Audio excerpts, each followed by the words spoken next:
नमस्कार दोस्तों, स्वागत है आपका पाठशाला क्लासेज की डिजिटल मंच पर। मैं राम चौधरी आपका हार्दिक अभिनंदन करता हूं। एलडीसी भर्ती परीक्षा, जैसा कि आपको पता है कि राजस्थान के अंदर एक बड़ी भर्ती आपके सामने है और इस बड़ी भर्ती के अंदर वही विद्यार्थी अपना सिलेक्शन सुनिश्चित करेगा जो अच्छी तैयारी करेगा। अब आपके सहन के अंदर एक प्रश्न आ रहा होगा, सर अच्छी तैयारी कौन नहीं करता? तैयारी तो सब करते हैं और सब अच्छे से ही करते हैं, लेकिन क्या कुछ करना पड़ेगा हमको उन तैयारी के लिए, अपनी नौकरी पाने के लिए? वो तो चीज जाननी पड़ेगी। तो मैं उसी एलडीसी भर्ती परीक्षा की तैयारी की बात कर रहा हूं दोस्तों, और इसी के संदर्भ में बहुत सारी चीज बताऊंगा मैं आप लोगों को, क्या बड़ा बदलाव है और कैसे आपके पेपर आपके सामने आएगा, उसके संदर्भ में हम लोग बात करेंगे। तो यहाँ आप लोगों के जो यहाँ दे रखा है ना, क्या भाई साहब कि नहीं आएंगे सामान्य प्रश्न? तो प्रश्न सामान्य नहीं आएंगे, इसका मतलब क्या है? इसका कुछ ना कुछ तो मतलब है, तो सुनना है ध्यान से। तो मैं कह रहा हूं दोस्तों, बड़ा बदलाव क्या है और कैसे प्रश्न आएंगे आपकी परीक्षा के अंदर, उनकी हम लोग बात करेंगे। तो जैसा कि आपको पता है कि लगभग आपके 10,644 पोस्टों पर यह भर्ती आपकी आई है, और इससे पहले 2024 के अंदर जो भर्ती थी, लगभग आपके 4197 पोस्टों पर आप लोगों की थी, लगभग 4200 पोस्ट अपनी कह सकते हैं। बड़ी भर्ती आई है अब की बार, इस मौके को अपने हाथ से चूकने मत देना। अब सर करना क्या होगा इसके लिए, तो मैं आपको बता देना चाहता हूं पहले से ही कि जिस एलडीसी भर्ती के बारे में बात करने वाला हूं, तो वही आपको मिलने वाली है। और इसके संदर्भ में आपको पता है ना, आवेदन तिथि, मतलब जो इसकी आवेदन तिथि है, एप्लीकेशन जो डेट है, 15 जनवरी से लेकर के दोस्तों, और कब तक है भाई साहब, आपके 13 फरवरी तक आप लोगों की चल रही है, 13 फेब तक आप लोगों की चल रही है। अभी आज 11 तारीख हो चुकी है और 13 तारीख को 11:59 तक आप लोगों की रहेगा। तो 11:59 से पहले पहले आप भर लेना। अब ऐसा नहीं है साइट नहीं चलती है, जो विद्यार्थी लास्ट तक बैठे हुए हैं कि लास्ट में है तो साइट नहीं चलती है, इसलिए अभी आज ही अपना फॉर्म अप्लाई कर लें अगर साइट चल जाए तो।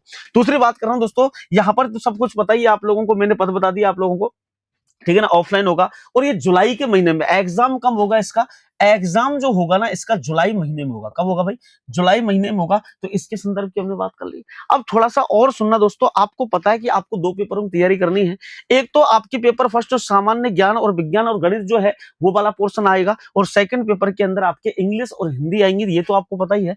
मतलब यहाँ प्रश्नों की संख्या पहले प्रश्न पत्र के अंदर 150 रहेगी, अधिकतम अंक जो है वो 100 है, और 3 घंटे का समय रहेगा। Same to same second paper के अंदर रहेगा, लेकिन सब्जेक्ट बदल जाएंगे। यहाँ पर आपके सामान्य हिंदी रहेगी और सामान्य इंग्लिश रहेगी, ये आपको पता है। वही 3 घंटे का समय है, आप लोगों को मिल के आएगा।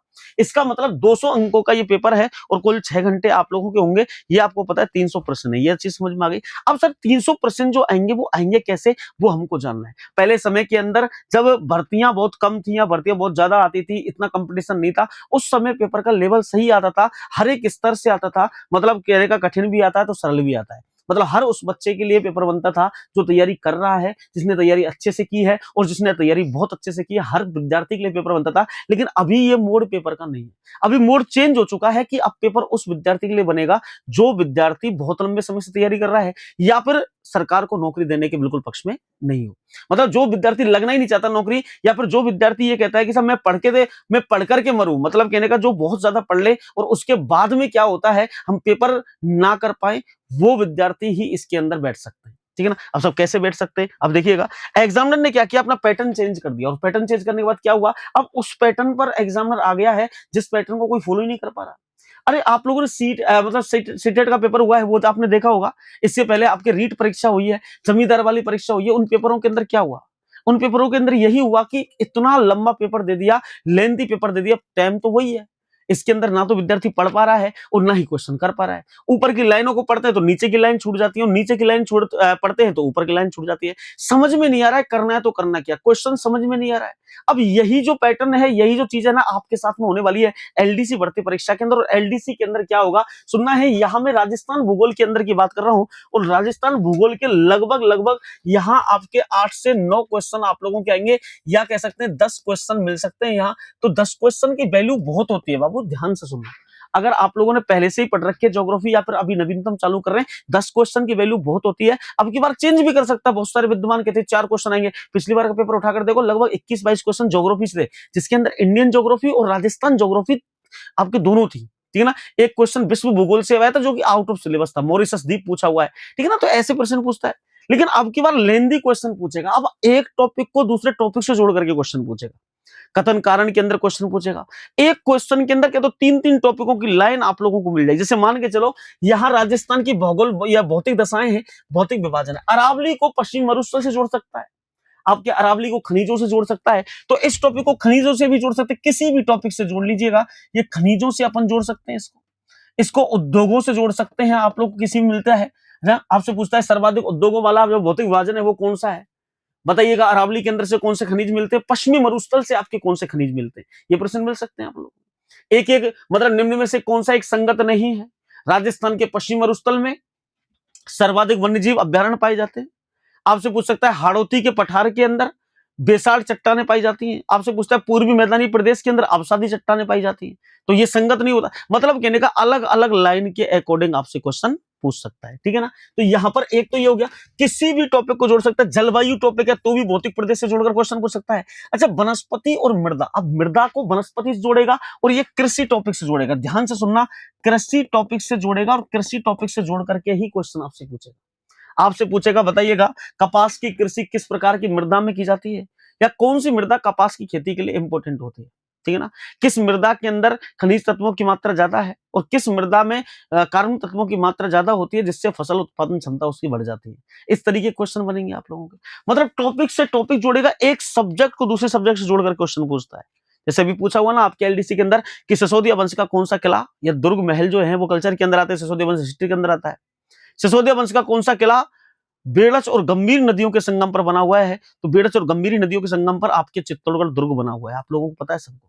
तो मैंने आपसे कहा यहां पर आपके प्राकृतिक संसाधन है, खनिज है, यहाँ वन एवं वन्य प्राणी पढ़ेंगे, संरक्षण हम लोग पढ़ेंगे, जल है, पशु। आप जल को देखो नदी से जोड़ सकता है, पशु संपदा को तो खैर अलग रखेगा इसके अंदर, वन को वनस्पति से जोड़ सकता है कि राजस्थान के पश्चिम मरुस्थल में उष्णकटिबंधीय सदाबहार वन पाए जाते हैं। राजस्थान के पश्चिम मरुस्थल के अंदर उष्णकटिबंधीय कटीले वन पाए जाते हैं। पश्चिमी मरुस्थल के अंदर आप लोगों के मिश्रित पर्णपाती वन पाए जाते हैं, या उपोष्ण कटिबंधीय सदाबहार वन पाए जाते हैं। मतलब किसी भी तरीके से क्वेश्चन आप लोगों से पूछ सकता है।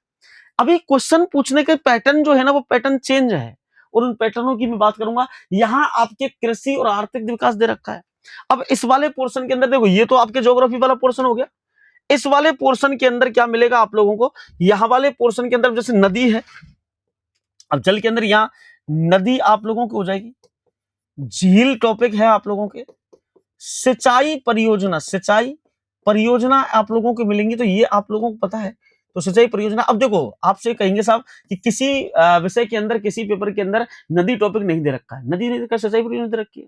आपसे पूछेगा बताइएगा मतलब आपसे पूछेगा हेमासागर बांध जो है वो कहां पर स्थित है, किस नदी पर है।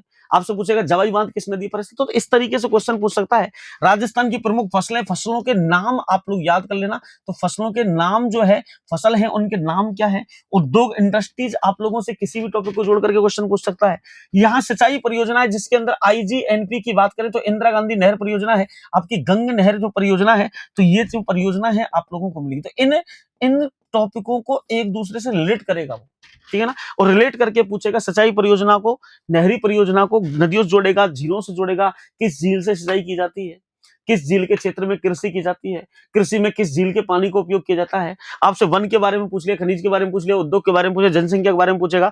विभिन्न आर्थिक जो परियोजनाएं हैं इनको ये करंट के अंदर से पूछता है। मरुभूमि के विकास संबंधी परियोजना, ये तो आपकी जो मतलब कहने का कार्यक्रम है, योजना है इकोनॉमिक्स है, उसके अंदर से क्वेश्चन पूछता है। तो ज्योग्राफी के अंदर ये सारा पोर्शन है, आप लोगों को पता है। इस ज्योग्राफी को साथ में लेकर के चलना है आप लोगों को, और तैयार रहना है, क्योंकि पैटर्न जो है वो बिल्कुल बदल चुका है और बदलते हुए पैटर्न के आधार पर चलेगा।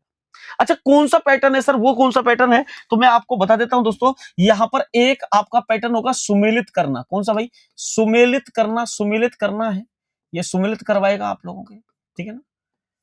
एक आपका पैटर्न है असुमेलित आप लोगों से पूछेगा।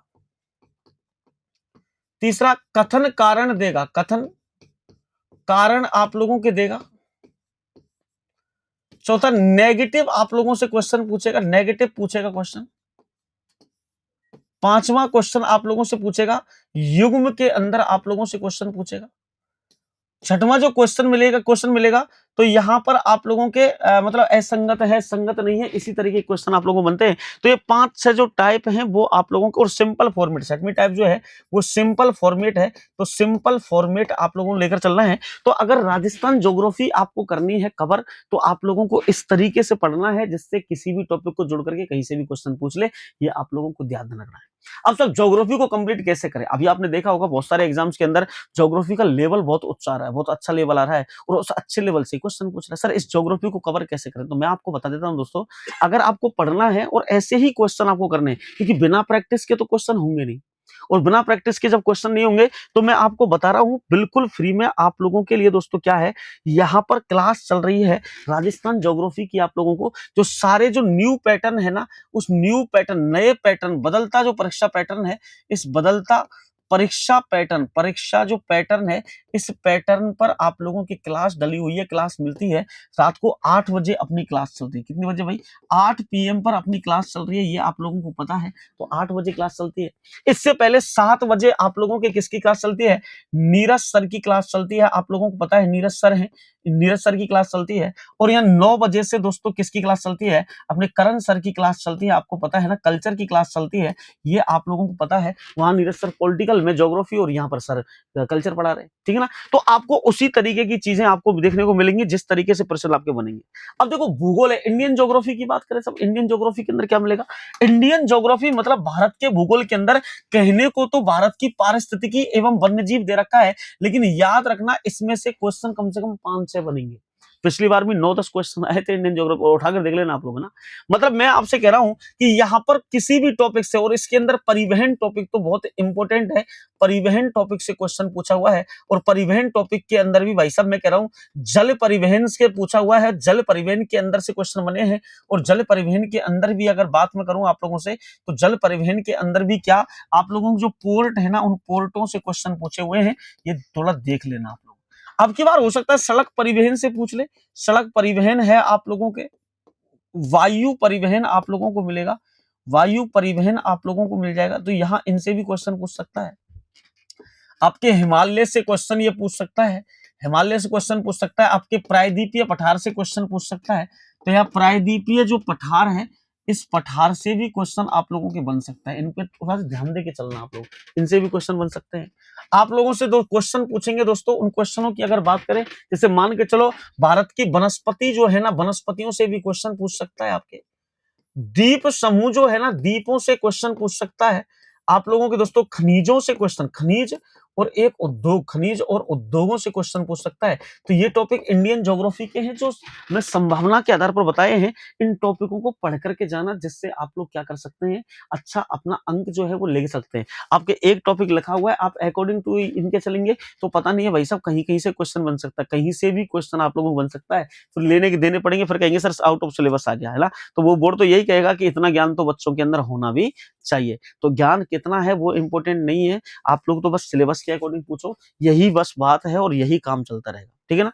तो आप लोगों को इस तरीके से चलना है, जो मैंने आप लोगों को बताया है कि ध्यान से सुनना। जिन्होंने फॉर्म नहीं अप्लाई किया है वो आज ही अप्लाई कर लीजिएगा।